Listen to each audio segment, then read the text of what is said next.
All right. Hello, everyone. Good evening. Welcome to the I.Write I.Research Fundamental Series. I'd like to sincerely give my apologies for kickstarting the session almost 20 minutes behind schedule due to severe network issues that we encountered, our speaker encountered. But thankfully, with grace, he's back with us today. So, welcome to the I.Write I.Research Fundamental Series. In the past couple of uh, 8 sessions past, we have been discussing about research fundamentals and career development. But we took a very sharp turn to talk about academic excellence. Both students of Messengers would commence examinations very soon, 11th of August, which is probably less than a month from this current date moving forward.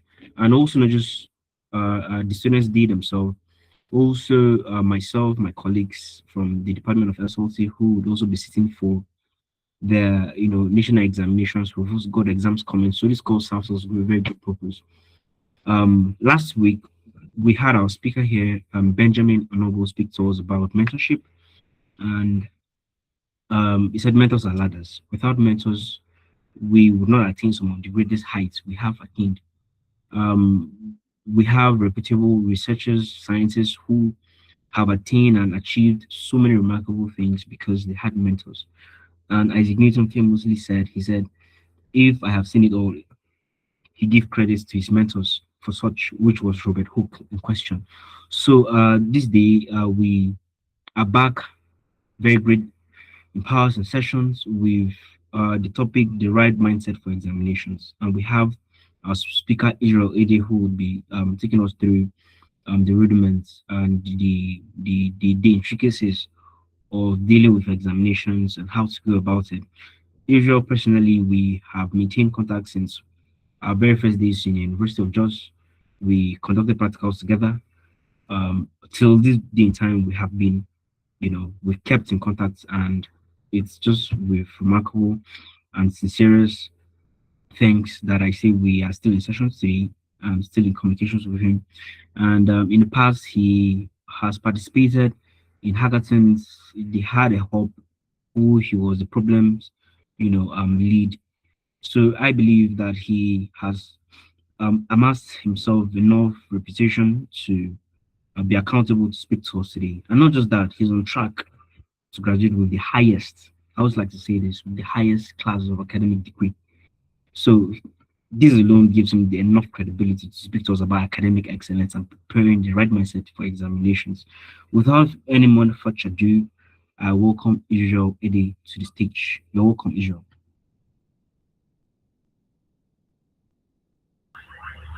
Thank you so much. And it's really a privilege to be here. Sorry, can you all hear me? Just need to confirm. Oh, yes, we can hear you, Israel. Okay, okay. Because sorry about the network issue earlier. Um, my name is Israel Ege, just like the host has said, and it's really a privilege for me to be here.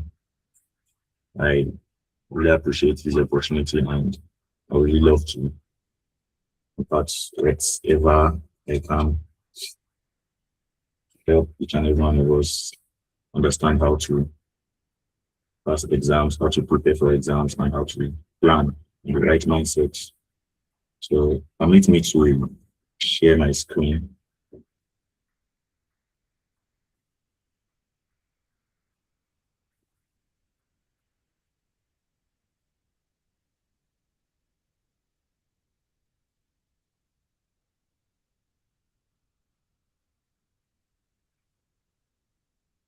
Okay, can we see my screen?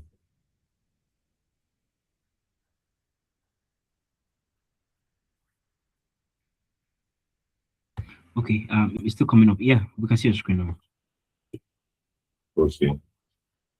So because of the um, time, I'll just get to it.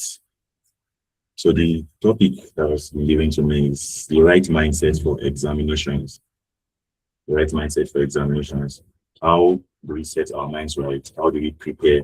How do we plan for examinations in order to pass, and not just pass, but actually excel in our academics? So there are four major pillars that's listed here. Preparing for examinations. We all know that preparation is very important. Your activities and priorities. Where do you prioritize? What do you do with your time? And that leads us to time management too. How do you set your day? How do you plan and arrange your schedule in a way that it will help you study well and excel? And then the last and the most important is handling exam stress. So it's very important to understand that. So going into it, preparation and planning. This is the first and most critical point when we talk about preparation for exam. And this does not just start at the point of exam. Whenever I have opportunity to talk about exams and how to pass exams, I always like to talk about before the exam. From the beginning of the semester, it's very important. The mindset and how you prepare from the beginning of the semester is very important in determining how your exam will be. Because the exam is just a reflection of what you've been taught and what you've been able to assimilate. So starting early is very important. Start early from the very first class at the start of the semester. Personally, this has worked for me, and in all humility, I've been on the right path in my academics, and I can say that this has really worked for me. Starting early from the beginning of the semester, right from the holiday, you should already be envisioning how your semester is going to be. And so once the semester starts from that first class, there's a tendency to not be serious with it because maybe some people have not resumed, some of the lecturers are not even available, and then maybe just one lecturer will come, and then most people will not come for the class, or some people just, that's the right time to start. Start from the very first class of the semester. Have that mindset, learn. You see that from the first class to the second class, to the third class, they'll keep repeating the same thing because some people will not be around. We find out that if the lecturer is very lenient, they will want to repeat the same thing in the first, second, and third class. And that is very perfect for a very serious students to revise and to actually understand the concepts that are being taught better. Because once you start early, you are already on the right track. So talking about that, it's important to not miss classes, and it's very important to revise after every class. I know this is not easy, but it's very practical and it works. It has worked for me personally as well, and for a lot of other people that I know. So after each class, when you come back home, it's very important to revise. It does a lot more than you actually realize. It aids for memory. It helps the concepts to stick. And then taking assignments and tests seriously. This actually, we're talking about preparation and planning. This actually prepare for your exams. You find a situation where some people don't do the assignments themselves, or they give someone, or they copy someone's assignments, or they just give it to AI. That assignment is most likely something that will come out in the exam, and learning how to answer it is going to be very important in helping you to actually write your exam well, because you know that exams is you and yourself, unless you want to cheat, which is not proper. So the aim of assignments and tests are to prepare you for the exams, because it's very similar, but just the pressure is lighter. So are we still together? And just need feedback to know if my network is working and everything is working fine.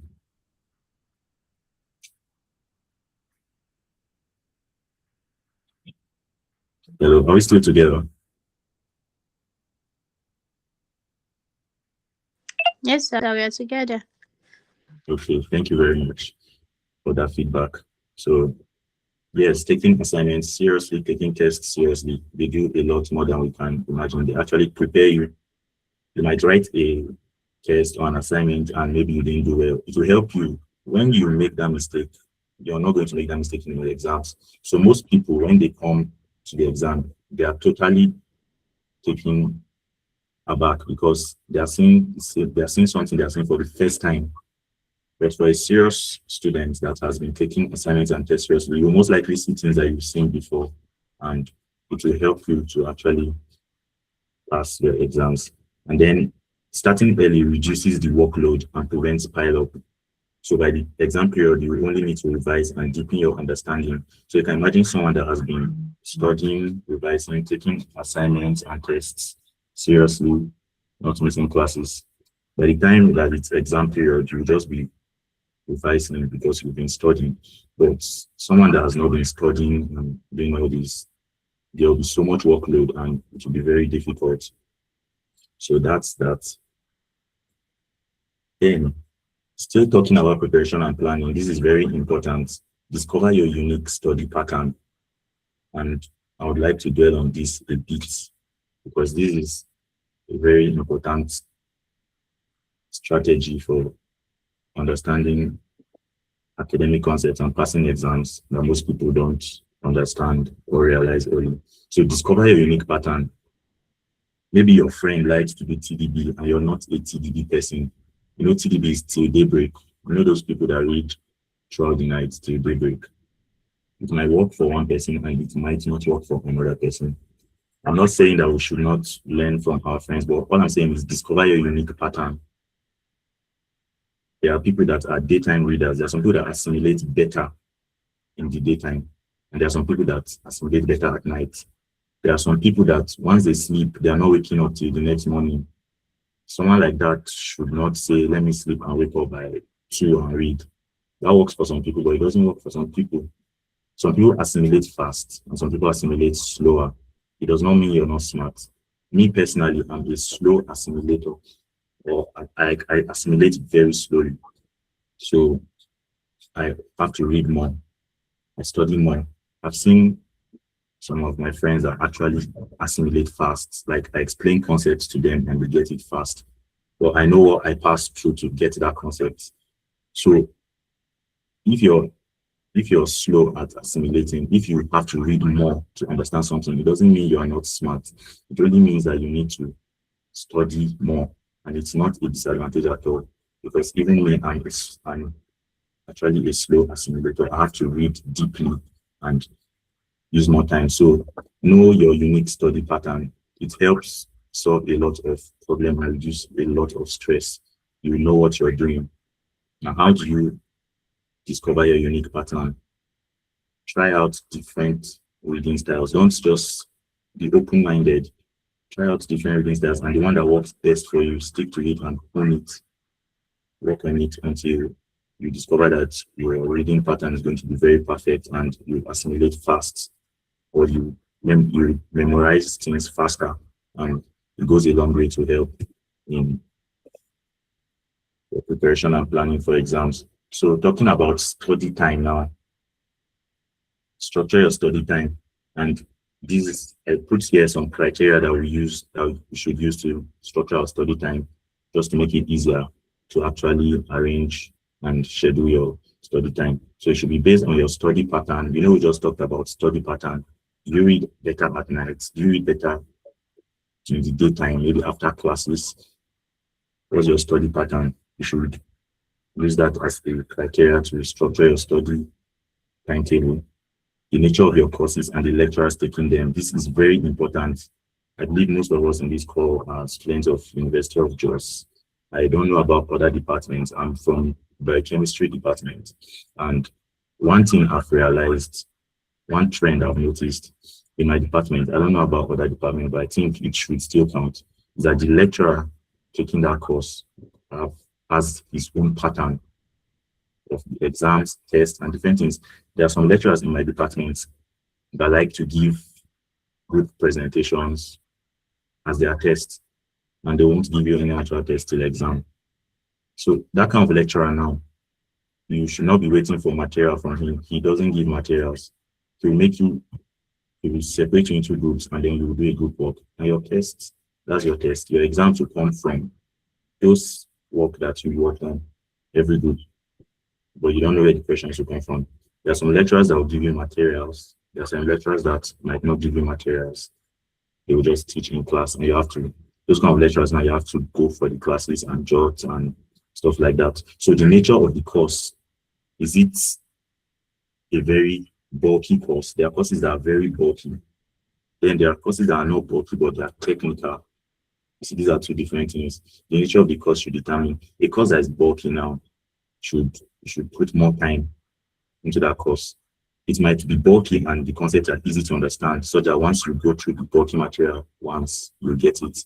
Then there are some courses that the material might not be much, but you need to sit on it and really study it. So these are the different entry cases of these criteria that we need to use to structure our study timetable. The credit load of the course is also very important, especially for people in, let me say, 200 level, 300 level. That's the point where you really need to boost your GP. So I'm not saying look down on any course, but a course with a higher credit load should be of more priority. I would even say it's better to get a B in a higher credit course. Or let me say it's better to get a B in a higher credit course and a C in a lower credit course than to get a C in a higher credit course and a B in a lower credit course. Because at the end of the day, when they calculate the grade point average, you see the difference. So prioritize the credit load of the course. Because it's a higher credit load, then exhaust your materials as much as possible. Go through all the materials. Don't say, some people will say, okay, let me just read this one and leave this one. I hope this one will not come out in exam. From the beginning of the semester, just try to have it in mind that I will exhaust all my materials. I will go through all my materials. It boosts confidence and it helps you to actually have a wide scope of understanding of the course. So don't just study hard, study efficiently. This is a very, very critical point. It's not about how many hours you're using to study. I'll say that again. It's not about how many hours you're studying. You can hear people saying, I've been reading for the last 4 hours and I've done great. But did you retain what you're studying? So it's not about working hard per se, like just putting in the effort. Okay, let me just study for these 4 hours now. How efficiently are you studying? Sometimes you might even begin to study and you're not getting it. You might have to drop the material and rest a bit and come back, because wasting time there, spending hours, that's not enough. But studying efficiently is what matters. And talking about studying efficiently, making use of tools like AI is very important. I know a lot of us misuse AI these days, but if you use AI properly, it will help you study. You can send in your, I'm not talking of just sending the whole material and say, and ask the AI, explain this. How would you explain this to a donkey or something like that? You know, people do that. That's not what I'm talking about now. I'm talking about actual proper use of AI. You can send in your materials to AI after studying it and ask it to bring out questions. I do that a lot. Ask it to bring out questions, possible questions and answers, and then you study it. And then you can even ask it to explain more beyond even the scope of the course. It gives a deeper understanding. So that's studying efficiently, not just spending time studying, but are you retaining? Try as much as possible to retain, to assimilate what you're studying, not just to be flipping through. So avoid the common trap of reading without retaining. That's just what I was saying. Utilize past questions, active recall, and spaced repetition. This is very important. Active recall is actually memorizing. Some people just read and then close it. Try to actively memorize what you've read. Is it definitions? After reading it, close the material and try to memorize it, or say it to a friend. Then spaced repetition is like after a period of time, not immediately. Try to review that thing again. Okay, you've read something today. In the next 3 days, just try to see if you can still remember what you read. These are actually strategies that help in retaining and in the memory of what you've studied. So time and priority management is very important now. How do you manage your time, especially during the exam season? Because we've talked about preparation and planning, what you need to do before the exam season. So now, when it's exam season, it's not just about studying. You decide what gets your time and what doesn't. This is very important because during the exam time, most people begin to panic. That's when people begin to stress themselves. But really, the exam time, if you've been studying hard and doing everything you're supposed to do, the exam time is the time where you're supposed to be calm, revise, and prioritize your health. Do a lot of, at that point, you'll be doing a lot of brain work. So you need to prioritize your health. You need to eat well. You need to stay hydrated. Because you find out that most people fall sick during the exam period, and some people attribute it to the devil. But it's just the way they handled their time and the way they prioritized their schedules. You should prioritize your health. The last thing you want is to fall sick during exams. So sleep, eat well, stay hydrated, and stay true to your commitments. We'll get to that in the mindset phase. So audit your day and protect your most productive hours. This is still taking us back to your study flow. What is your study pattern? The period when you are most productive, or the period when your mind is at ease and you can easily retain, that's the right time to study. For some people, it's in the night. For some people, it's in the daytime. That period is the time that you're supposed to study intensively and actually recall everything you've been learning. So this is very important. I wrote this one here because it has helped me a lot. Prioritize explaining concepts to others. It brings a different level of depth in understanding. This is one of the biggest cheat codes when it comes to passing exams for me. Any of my friends will know I always like to explain concepts because it helps you to, it's like you're answering the exam question. That thing you explain to someone, if you see it in the exam board, you already explained it to someone before, so it's easier to understand, to gather the words and prepare yourself. You know, when you're in the exam board, it's one thing to know the answer, and it's another thing to know how to put it in the right way. So if you've already explained a concept to someone else, you've understood how to put it correctly, and it helps in the exam board. So prioritize outlining, revising, logical reasoning, and digging deep over the fire brigade approach during exams. So what this is saying is that during the exam period, that's not the time to start saying you want to cover 20 materials in 2 hours. That's not going to work. I don't know, it might work for some people, but it's really not the right approach. It's really not the best and the most efficient approach. So prioritize outlining. Outlining is like write out the key points. You see some people during exams, you see them with papers with key points. They keep going over it. Those are outlines. You are outlining key points and then you go over them, you revise. Exam period is time to think logically. Everything you've read, dig deep into it. What is this thing really about? Because that's the best way. Once you understand the concept in the example, it will be easy to write it, to write the answer the way that will satisfy the lecturer. Now, managing exam stress. This is the one students need most and talk about least. I'll say that again. This is one point that students need most and talk about least, managing exam stress. So rest is not laziness. You might find most times, like during exams period, personally, sometimes I'm resting and then a friend will call and be like, bro, why are you're just, this exam period, do you understand? But if you've been studying hard and you know what you're doing, you should have your time for rest. You should have your time for rest. And resting does not mean you're lazy when you know what you're doing. That leads us to understanding how your system works. Excuse me. The physical signs, the mental pressure, when to focus, when to rest. I'll give you one, my own personal physical sign. When I'm studying and I begin to read one line 2 times, 3 times, 4 times, 5 times, one line, I just drop it and I rest for 20 minutes. Then I get back to it, take a walk, or just rest my head, go outside for 20 minutes, then I come back. That's a physical sign. That works for me. So if I remain there, I'm not going to achieve anything. So I have to take that break. That's just an example. So understand how your system works. Know when to focus, know when to rest. When you need to focus, focus properly. When you need to rest, rest properly. Because if you're mixing it up, you're tasking your body, giving it unnecessary stress. So eat good food. I talked about this earlier. Eat good food. Stay hydrated because brain work consumes a lot of energy.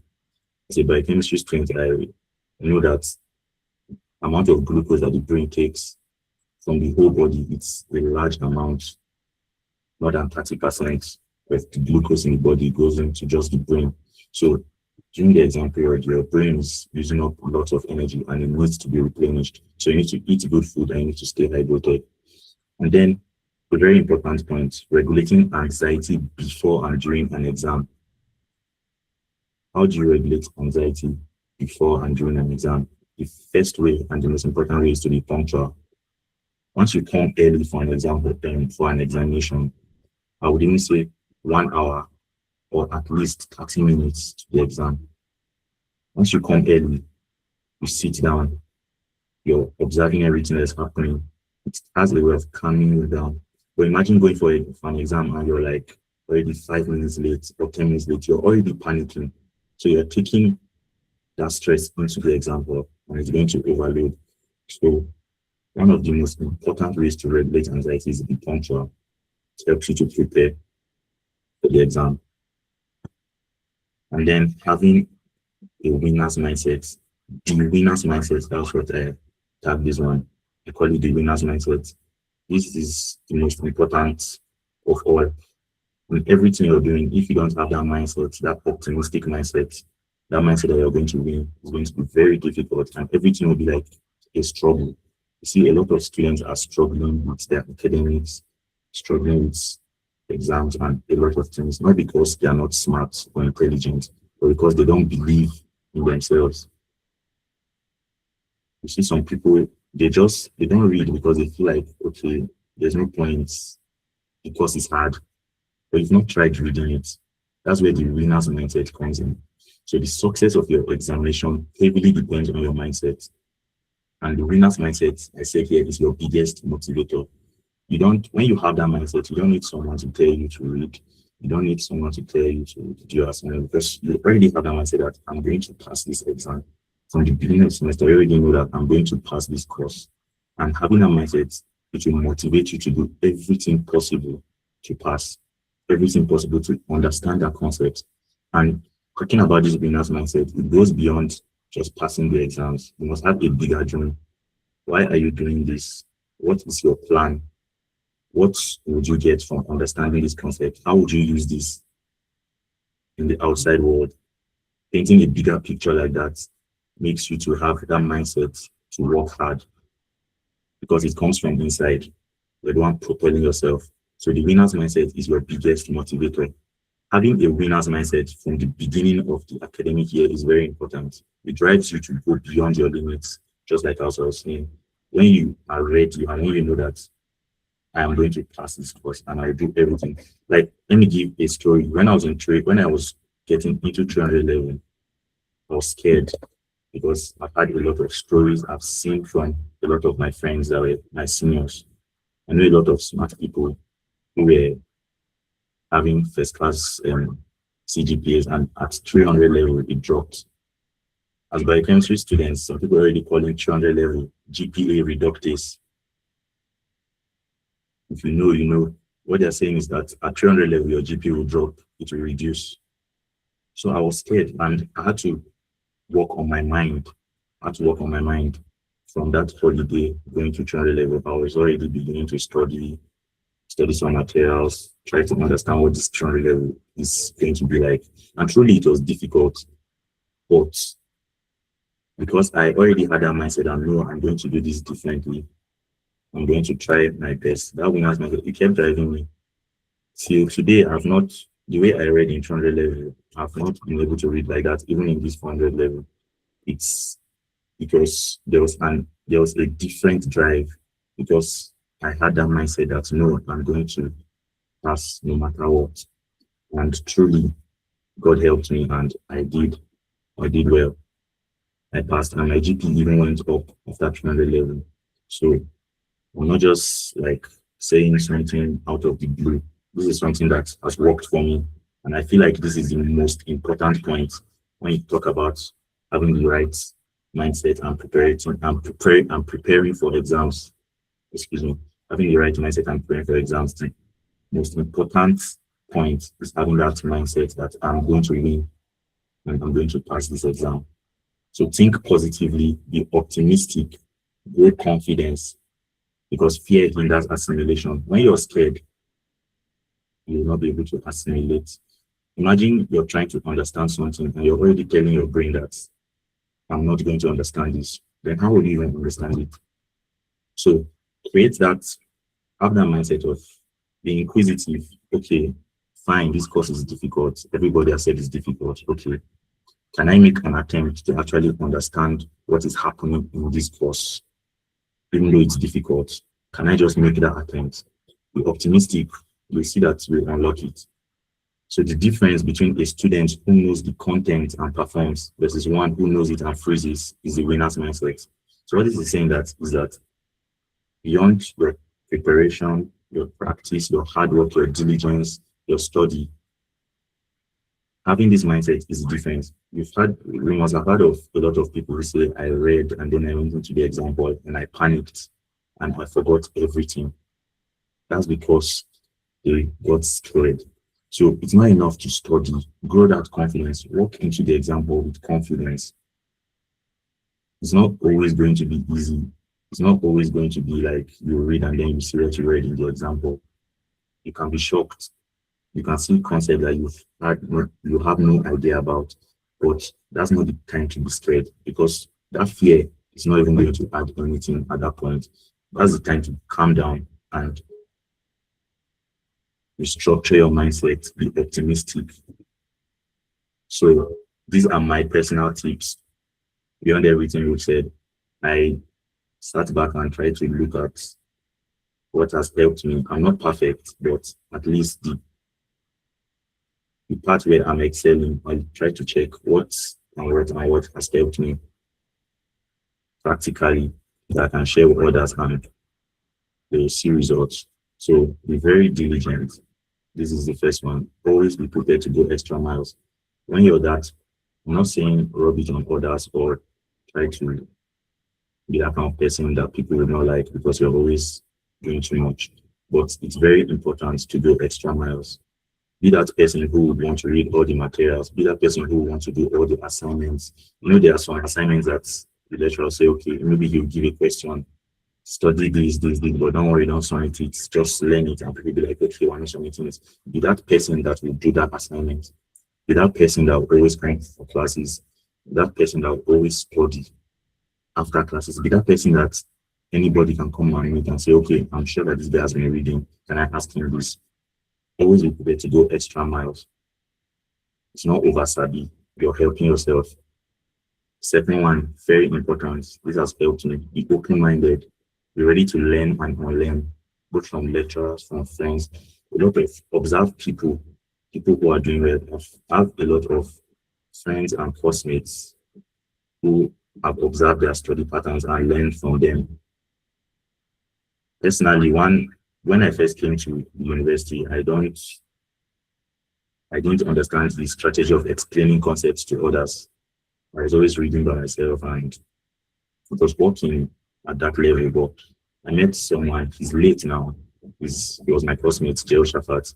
He was always explaining concepts and I met him and we spoke and I learned from him. I learned that from that guy. He's late now. I learned it from him and I saw that it works. It was like the energy that the time you use to memorize something, when he's explaining it to people, it saves me a lot of effort and time. It sticks faster, and I noticed that it works. So be ready to learn, be ready to unlearn some habits. Some reading habits might work for you maybe 100 level, but at 300 level, you will need to re-strategize. So be open-minded and be ready to learn and unlearn, ready to discover new strategies. Then find your own flow. We talked about this a bit earlier. So discover what works for you and own it to attain mastery. Don't just say, okay, my friends are going to do this, so I'll do this. My friends are going to for the group study. So I'll go, okay, group studies are very important, but maybe at that point, you don't even know what the whole study is about. You've not read personally, and these are people that have read personally, and then they are discussing. At that point, you need to dig deep. You need to have your own personal study. That's just an example. So it's not everything everybody's doing that you will do. Maybe your friends want to do TDB today, and you're not a TDB person. You go there and sleep, and they'll study. So find your own flow. If it's TDB that works for you, then stick to it. If TDB works for you, then after coming back from class, you might want to rest, eat, sleep, and then when it's time for your TDB, you lock in. If reading in the daytime works for you, do that. Just find your flow and discover what works for you so that you don't limit yourself to what works for others because it might not work for you. So pay attention to every instruction and detail in the example. This one is a very, very, very important point. I've messed up myself in this area before. I've had situations where I understand the question, I know the answer, but I do not follow the instruction. In my department, there are concepts that people fail because of this. I've been in that situation myself, where the lecturer will say, you know the answer, but you failed it because you did not follow the instruction. They might say, for example, list and explain this, that, and you only list. Of course, you will not get the full mark. So that's just an example. Pay attention to every instruction and detail in the example. Read the instructions carefully. Don't be in a hurry to just rush. You see a question that you understand and you're like, wow, I go for it. And maybe, for example, now they say answer 3 questions out of 5.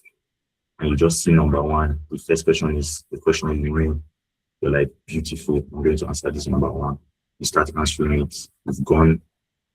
You've spent time answering the field, maybe 2 pages. And then number 1B, you see that you don't understand it. You don't understand number 1C. You don't understand number 1D. You don't understand number 1B. Before you start canceling and saying, okay, meanwhile, see number 3, I understand everything there. Before you start doing all that, time has gone. So don't just rush. What am I saying? Don't rush through the questions. Think before you answer them. Don't just rush and just start answering. Think deeply. It's not waste of time. When you think before answering, it's actually saving time because when you begin writing, it will just be flowing. It's coming from your brain to your hands. But when you start writing before thinking, you'll be pausing and like, am I doing it right? You cancel, you know. And then this is a very important point. Trust your preparation, not malpractice. So when you have that mindset of, okay, I'll find my way, I would use my phone in the example. What you're doing is that you're limiting your ability to assimilate because your brain is already shifting. You're already depending on the fact that, okay, I'll use my phone in the example. When you have that mindset of, okay, I'm not going to use my phone, I want to be able to cheat, I want to be able to keep at someone's work, I want to do this myself, it will spur you to prepare better. And when you do all these things we've talked about, when you prepare before exam time, you study hard, go for classes, do everything you need to do, understand your flow, find your flow. You will not even need to do malpractice. Sometimes it's not even a matter of your morals. When you know what you're doing, there's no point in even doing malpractice. It always comes when you're at that point where you don't really know what insights in the exam. That's when your mind begins to. And sometimes it's not that you don't even know the answer. It's just tricky and you just need to think about it. And you see that you get that. So trust your preparation and not malpractice. So these where I'll stop. These are very, very straightforward points that I believe are practical. I didn't want to bug us with a lot of ambiguous information and 10 keys to this or that, 7 keys to understand. I don't want to bug us with all that. Just personal tips and stuff that has worked for me because I know we're all students and feel that sharing something that we can relate to and actually understand was going to be the best idea. So thank you so much.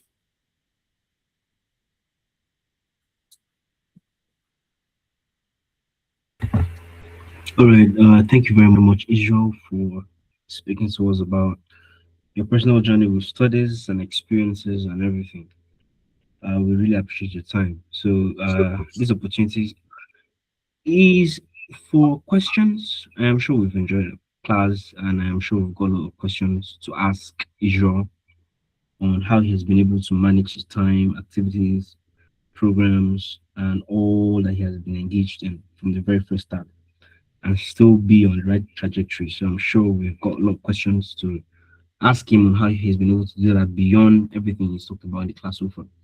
So yeah, this time for questions. So if you've got a question, just raise your hand. There's an icon on your screen, a high five icon. Just click on it, and then we give you a chance to speak.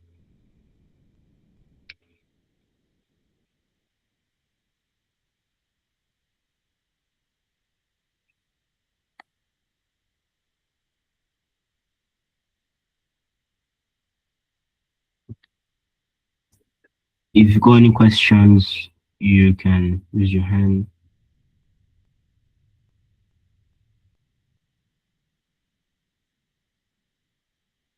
All right. While we're still thinking, I have questions on ask. I during the course of the class. Okay. Hajara, you can speak. Good evening. You can unmute your mic. Okay, good evening, sir. We heard what you said. Thank you so much. May God bless you. My question is for a person that hasn't started reading from day one, like now that it's 3 weeks to exams, how will a person prepare? Okay, thank you very much for that question. That's a very important question. Yes, we are close to the exam period now, and of course, some time has already gone past us. So what I'll say is prioritize group studies, because at this point, let's tell ourselves the truth. A lot has been going on this semester, and now we're close to exams. I don't know about other departments, but I know my department, they do arrange tutorials and stuff like that. It's always very helpful, tutorials and group study. If you have a group, or if your friend group, you guys can, what you can do is to be able to cover a lot within this period and to not overload yourself with stress. Pick different topics, each of you pick different topics and say, okay, or different courses, depending on how broad you want to go. You can say, okay, you take this course, you take this course, you take this course, or you take this topic, go and study it very well, and then we'll come and we'll interact. So one person will explain everything to the rest, another person will explain the other stuff, and everybody is learning. That way you cover lots of ground faster. That's one of the ways. And then the second, this is the very difficult one, but it's very important. You just have to work harder when you're at that point when you've really not covered much for whatever reasons. Of course, there are different reasons why. Some people, it might be business, it might be family issues, different things. We're all students and we are aware of the stress and everything that happens to students. So it's very possible and very valid, even if you've not been able to study from the start of the semester. So what you need to do is take your time and study deeper. Prepare a timetable. Apart from the group study now, that's one strategy I gave. The second, another strategy is prepare your study timetable. Like I said, this is a difficult one. It's not easy to stick with your timetable. That's true.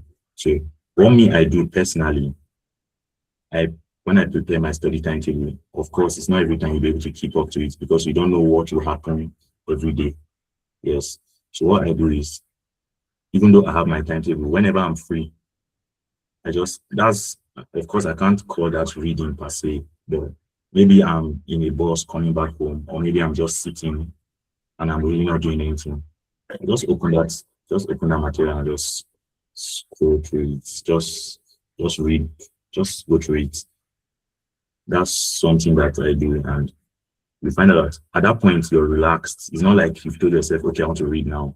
You're just like, okay, I'm not busy right now, so let me even just go through this. And that works for really large materials that you're scared of covering. You just go through it. And then when it's time for actual study, it will be like those stuff you went through that you didn't really understand, you start getting the understanding of it. Oh, this this concept I saw, so this is what it really means. When you're doing that, you're developing interest. Oh, this is what this thing really means. Meanwhile, other people are saying, Kai, this thing is difficult. You're already generating curiosity. So that's another way. Set your timetable and just take every moment, every free moment you have to study. It's really not easy, but it really works. So group studies, tutorials. If your department is arranging tutorials, you should go attend it. Tutorials, group study, discuss with your friends. Random discussions like, have you read this? What is this about? Explain this to me in your own terms. What do you understand about this? And you see how beautiful people's brains are. People think very differently. Someone might just have a deeper insight of these parts that you don't understand. Okay, so just by the way, my junior brother is a medicine student. He just wrote his MD, and I learned something from him. He's my junior brother, but I learned something from him. There's something him and his friends do. I think it's something they do there. They call it moving stuff because their workload is much, and they don't really believe you can cover everything. So what they do is, oh yeah, come, let's move stuff. What have you read today? Just talk about it. We just start talking. We've seen long voice notes. They're sending each other voice notes. They're talking, just talking about it. You might be wrong, they'll correct you. But what it does is like, you now that you're listening to this person saying this, you're like, oh no, I've not read this, so I need to go and read this. And then you will say your own. But that person should be like, oh no, I've not read this. So that's produces a kind of, it reduces the workload. You're reading something and you're learning from your friends. So you're learning like more than what you will learn alone. So, okay, let me stop there. Hope I've been able to answer your question. Yes, sir. Thank you so much. You're welcome.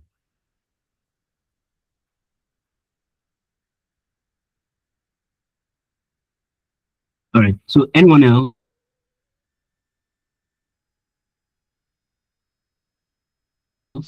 have got a question?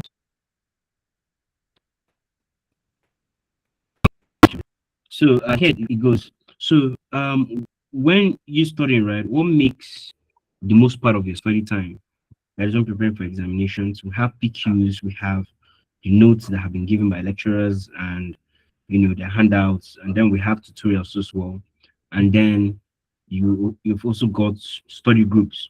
So which part of this out of all I have mentioned makes the most part, or you can attribute the most part of your success to?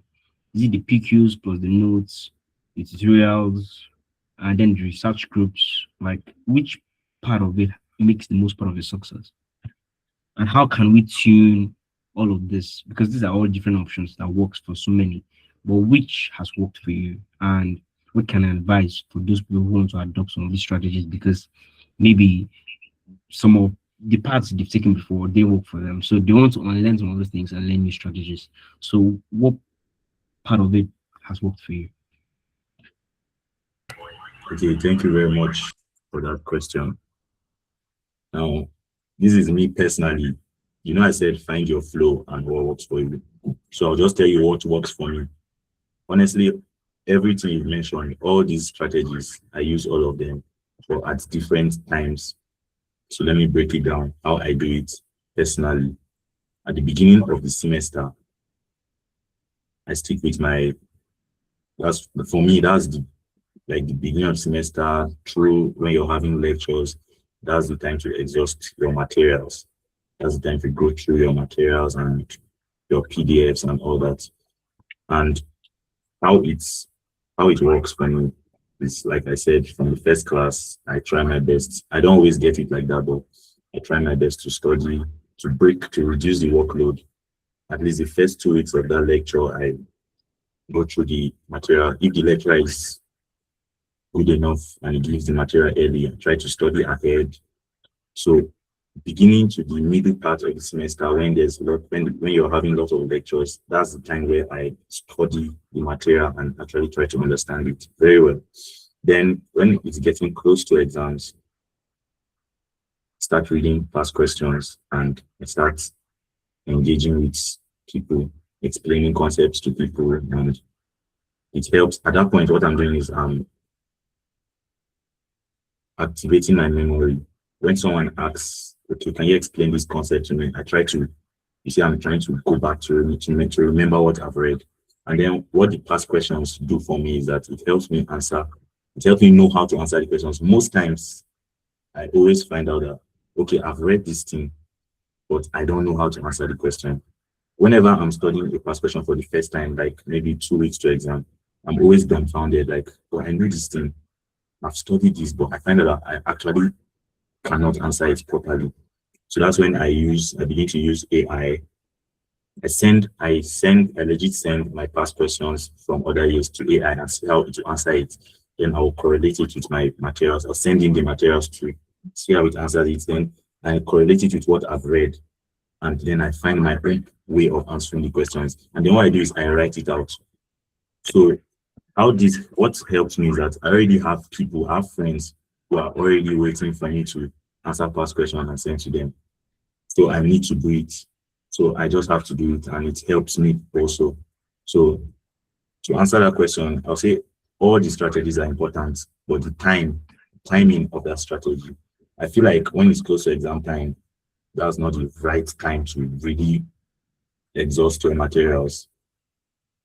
Of course, it's important, but if it's always best to actually study your materials when you're having lectures and when like before exam. So during exam time, going back to your material should be like, okay, I forgot something. What is that? What does that thing say? And going back to remember this, okay, this is how it is. And then you face past questions, you prioritize group studies, prioritize explaining concepts to people. That's how it has always worked for me personally. All right But then. I think yeah. Thank you for answering that question. So different strategies for different timelines during the same season. That perfectly makes overcrowd. You split them across different time series, which works particularly well. Remarkable. Thank you for that. So I also have a question, but unless anyone has a question, I'll go on with my second. Thank God that you have done your IT, right? Because I'm currently doing my IT. My colleagues are currently doing the IT now, and this is your final year, so you must have done your IT. There's a misconception students normally have that they choose to not, sometimes may choose to not work hard because they think that they may clinch a 5.0 CGPA, right? And then at the end of the day, when they calculate the CGPA, they discover that the CGPA didn't actually increase, but rather it decreased, right? Because of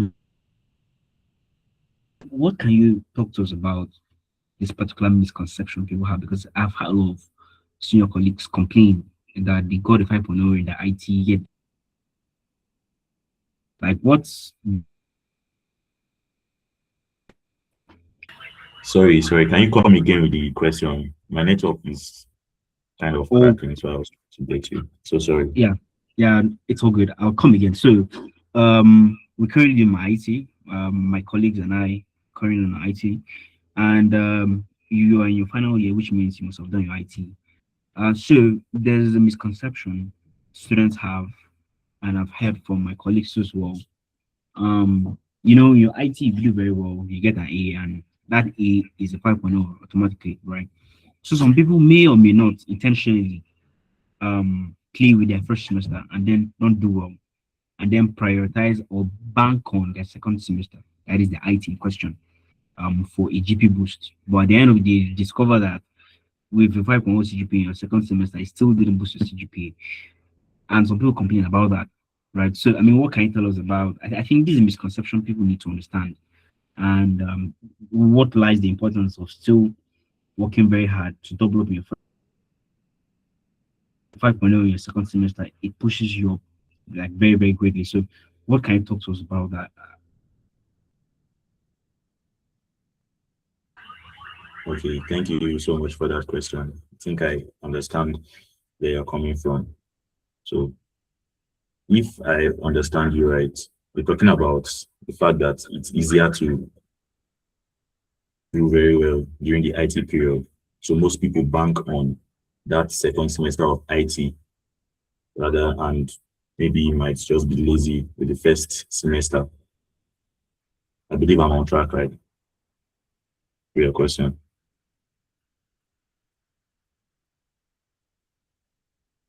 I missed the most part of what you said. Okay, I was trying to understand your question properly. So, are you saying, I was trying to understand where you're coming from for reach your question.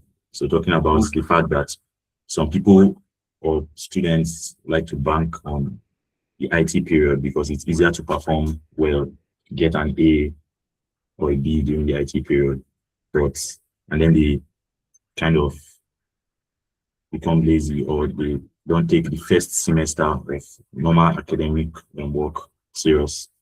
That's what you're asking here. Exactly, yes. Okay. Yes. So that's actually a very big misconception. And the funny thing about the CGPA system is that if it's a cumulative, so the best way to grow your CGPA is to actually not let any loopholes. Every loophole is actually affecting the whole thing. So saying that, okay, yes, you definitely do well during IT, most likely, as far as you participate and show up, you it's something that yes, you definitely do well. But that first semester, even if you get an A during IT, that first semester, if you're having bad results, it's definitely going to affect your GPA, your CGPA, particularly the cumulative one, because that's okay, in my 200 level, there was something that happened to me in my 200 level. I 200 level was a period of my life where I really wanted to lock in. I was very, very serious because I was not, I was trying to understand myself in 100 level, although I did well, but wanted to be very serious in 200 level. And my GPA for my 200 level was very high. I think it was almost 4.8 something. But when everything was calculated, my CGPA did not move. It did not move at all. It was the same CGPA from when I was like, what is going on? I had to meet my level code and he calculated everything. That was when I actually learned how to calculate GPA, and then I understood that okay, I'm still carrying everything from my 100 level. So the fact that you have a high GPA this semester, or maybe you did IT and you had an A, very high GPA, the fact that you have a high GPA does not mean that if you're having a very low CGPA, when you add it, it's going to bring everything down. So what I would say is, if you want to actually grow your GPA, every course must count, every semester must count, everything must count. Because as little as a sometimes I had a B in a course and I felt so bad.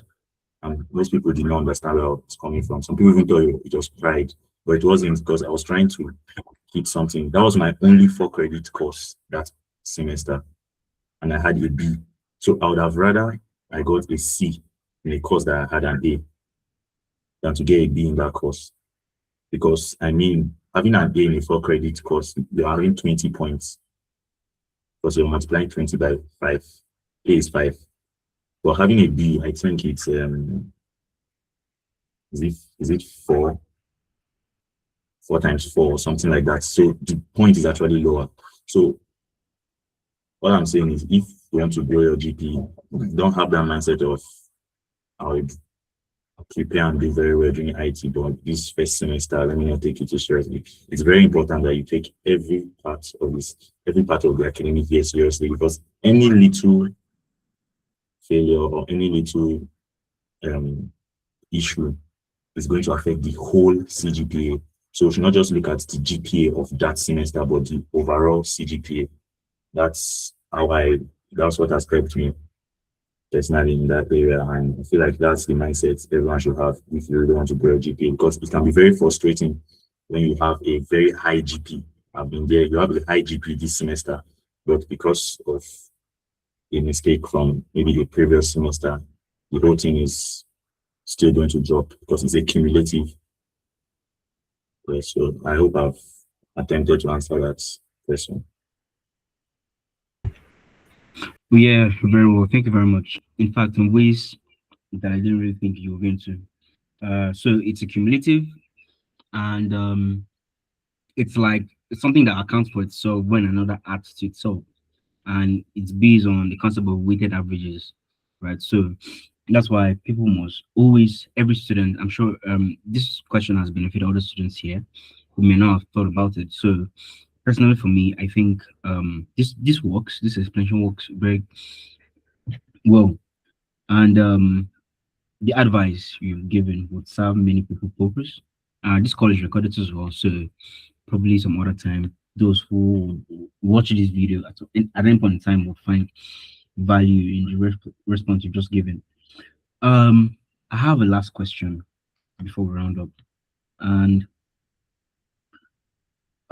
there's I don't know, you may have heard in the past couple of weeks conversations about the in quotes Olodo uprising, right, where Nigerians shame those who do well and praise those who don't do well. And if you're doing well, like my dear friend Dr. Ben here said, he said if you see a guy doing well, other people will mock you and be like, "Are you a girl?" You know, it's such a very crazy way. So people mock those who do well, and especially a guy if they're doing well, they tell you, "Are you a girl that do well? They want to get a first class." And other people start pitying you because they say you become poor if you are doing well, extremely well in class. So, this particular misconception has derailed a lot of minds of youngies who have the potential to do well, but because of the association, this misconception has garnered so far. It, it dampens a lot of people's motivation. So, personally for you, what was that personal filter that you employed and like, I'm not going to listen to what people are saying. I'm going to do what works for me best. I'm going to like leave this big motivation. So, what the most important advice, right, you can give for people who are currently in school and those who will be watching this video in months or even years to come about this particular issue?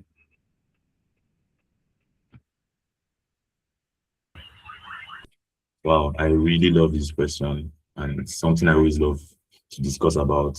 Thank you so much for this question. So what I'll say is, okay, let me start by saying after my 300 level, I began to have personal doubts. Yes, I began to have personal doubts, and I was reading a lot of stuff, and I was learning a lot about life and stuff. I don't know if any of you have read this book. Why? How is the topic again to title? I think it's why A students work for C students or something like that. Yeah, I've not really read the book, but I've happened to discuss with people who have read the book and talking about this whole Olodo uprising thing. Yes, the truth is that when you're doing well, especially academically, I'm going to tackle this in both ways, from two directions. From the direction of the person doing well, so to say, and then from the direction of people who are saying, trying to put you down. Yes. So when you're doing well, or when you feel like you're doing well, yes, maybe you're having a very high CGPA or something like that. There's the tendency for you to feel relaxed about life. So I'm heading somewhere.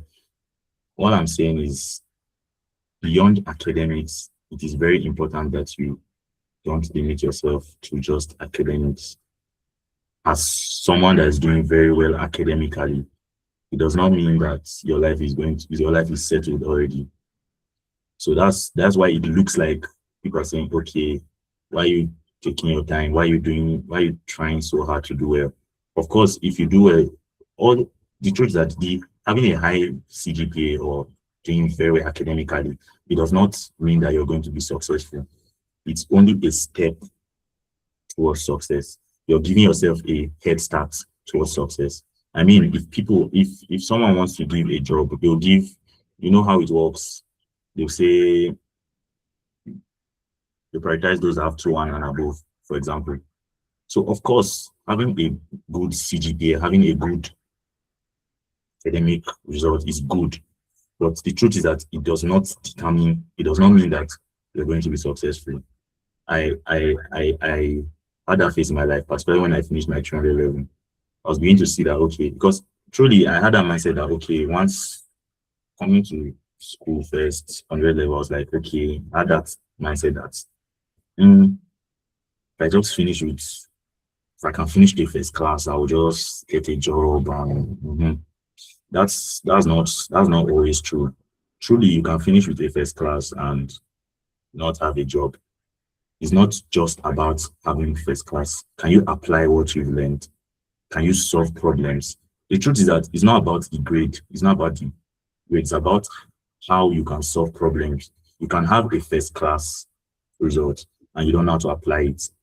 And there can be someone else with a 2-2 and he actually knows how to apply. Let's say, for example, both of you, okay, let me use my field. I'm studying biochemistry now, and maybe I graduate with the first class.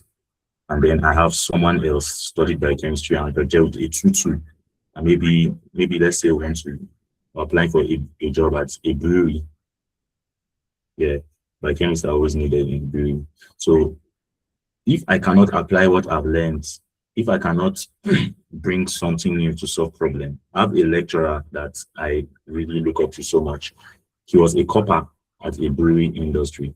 He didn't finish with the first class, but he did something, a very big brewery in Nigeria.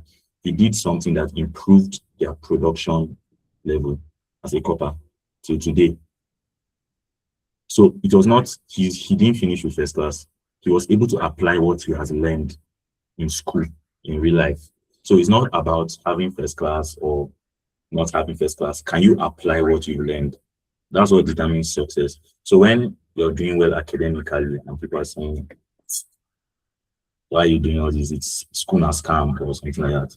School might actually be scam if you cannot apply what you've learned to solve problems. I believe that's what brings money, solving problems. Once you know how to solve problems, money will come to you, success will come to you. So that's why you see some people, like maybe they're not doing very well academically, but they know how to think critically, think outside the box and solve problems. That person will succeed. So it's not really about, I won't advise anybody to say school na scam or don't take school seriously. Whatever you find your hands doing, do it well. That's what I'll say. If you're doing academics, do it well.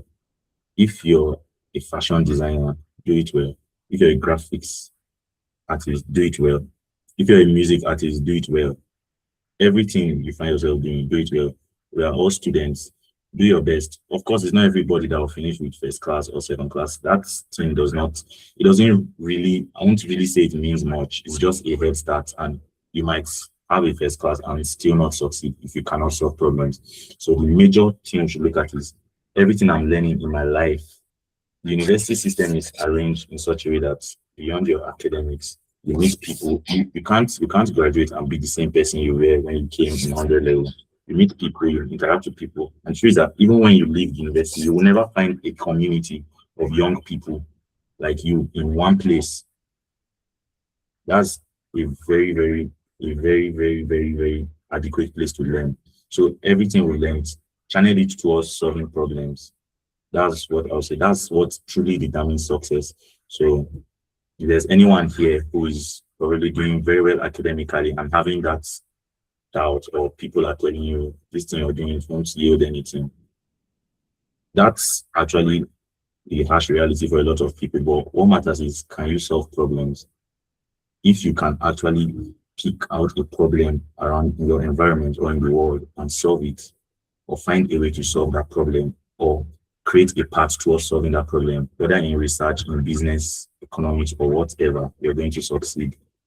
So, thank you.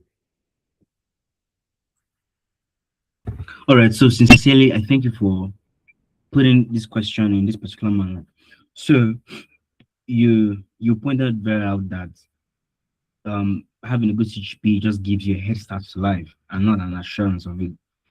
And somehow you're obliged that school may be scam. If actually the person in question is not using any knowledge from school to to do anything useful, but then somehow still school still refines the way we think, improves our analytical thinking, gives us exposure and all, which still tributes to social as well. And I like something you said. You said whatever you're doing, do it well. If you're doing well in school, do it well. If you're doing business, do it well. If you're doing tailoring, do it well. Whatever you lay your hands on, do it well, regardless of your class of degree. And you made mention one of the most important points. I think I was discussing with Ben today again as well. I told him we need to improve our surface area of success. And what I meant by that was what you've actually just said again. That school gives you the opportunity to meet tons and tons of young people in just one place. And I think school is a golden opportunity where you get to access different minds, different professionals, different people of thinking, different thinking faculties, to interact with them, to communicate with them, to share ideas, and even build ideas and build solutions. So school, if you've not been seeing it that way, school gives you what I call the service area of success, the most concentrated service area of success, because you can just walk into anyone and have just start a discussion with them and share ideas. Like I shared a particular idea with Israel and some couple of my friends, and we're currently on it now, but we're still waiting for confirmations, right? So this is what school does to you. It gives you the opportunity. It places you at the center of opportunities through connections with several young minds. And this particular class is not to demean those who may be struggling with education. It's not the purpose about the class, right? But it's to open our minds more to opportunities. Like you've said, it's about solving problems. Life these challenges are solved by people who refuse to adapt the world to themselves, but to adapt the world back to them. So if you're doing well, excel in whatever you're doing remarkably and very keenly. Today we were during my ITPs, we had we don't have these sessions where we screen mark ends of pages of students through some practicals, and we discovered something very very saddening, that a lot of students are very nonchalant to whatever you do, right? You can only live this life once. You can only live hundreds if 500 if you want. So it also serves you great purpose too as well on other ends, and both still within these current times to put your maximum effort to make the best of whatever opportunities you're doing, right? So, Israel, thank you very much for um accepting to be on this call. You have always turned up for almost every activity, for almost every event I've invited you for. I invited you for the ECS quiz just weeks before it, and you guys turned up. Also participated, which I also thank you for. And also thanks to Ben, thanks to my class rep who's also here. And thanks to every other person who has joined the call. We sincerely appreciate your time. We do not take for granted. Israel made mention of utilizing very maximally your productive hours. I have taken probably 2 to 3 hours out of his productive hours for him to be on this call, and he's accepted to be here. And there's not much more things I can give than saying thank you.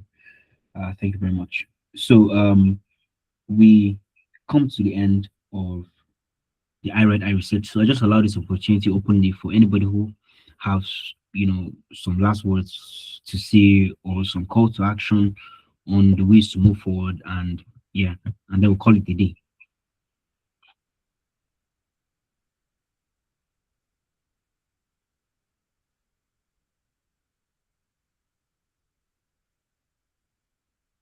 All right. So Ben, Abraham, you're welcome. Thank you for joining the call. Do you have anything to say, Ben? Got anything to say, Hajara? Do you have any last words for us? Also, Israel, our speakers as well. I'm sure you've got last words and some call to actions on what we must do moving forward as students, and how we can become, problem solvers for tomorrow. Jasmine too as well, and Lois Uchenna.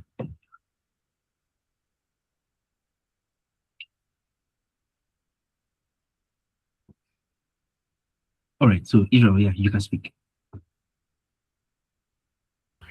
All right. Thank you very much. I also wanted to use this opportunity to really appreciate everyone on this call. And even though I was a speaker, I've also learned a lot from this. And I really want to say I appreciate this.